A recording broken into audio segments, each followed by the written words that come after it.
जद दा पुत्तर बाहर गया है, खाली होकर बाहर गया है। झूठे हासे हसदी पई है, मां लोकां नूं दसदी पई है। डॉलर पाउंड कमांदा है सोना, उथे दफ्तर जांदा है सोना। उच्ची कोठी पा बैठी है, सोहना घर बना बैठी है।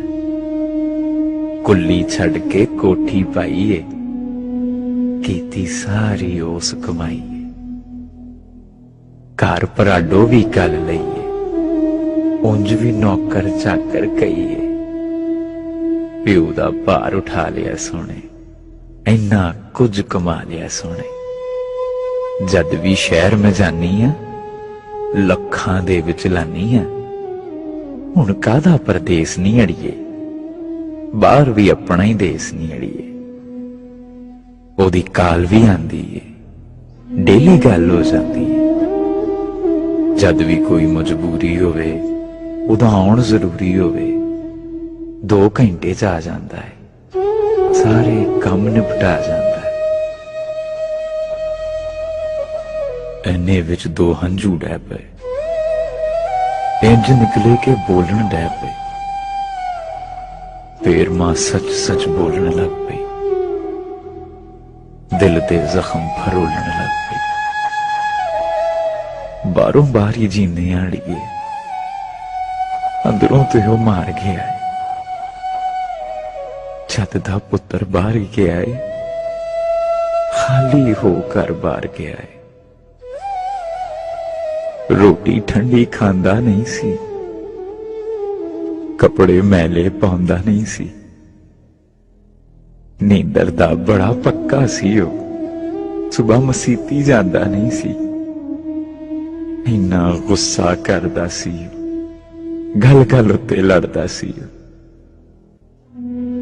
उत्थे किस नाल लड़दा हो सी, किवें गुजारा करदा हो सी। ये गम दिल नूं ठार गया है। जद दा पुत्र बाहर गया है, खाली होकर बाहर गया है। 6 माह पहले आया सी वो, अपने घर पर आया सी वो।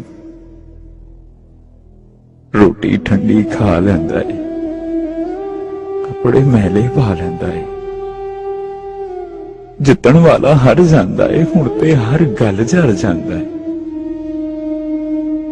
जद भी पूछनी आ, तू खुश है,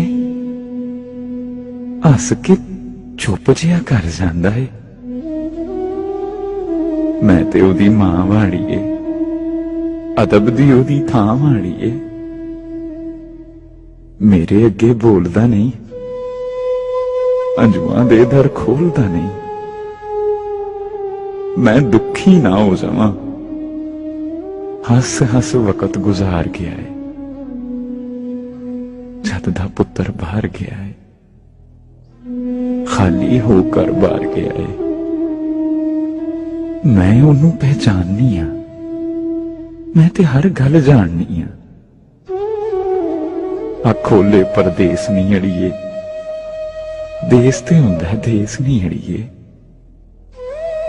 अग विच सड़न कमाइयां अड़िए, पाइयां जिन्ना जुदाइयां अड़िए। हुण ते ए इरादा कीता है, अपने दिल नाल वादा कीता है, रुखा सुखा खा लांगी मैं, वापस पुत्र बुला लांगी, वापस पुत्र बुला लांगी।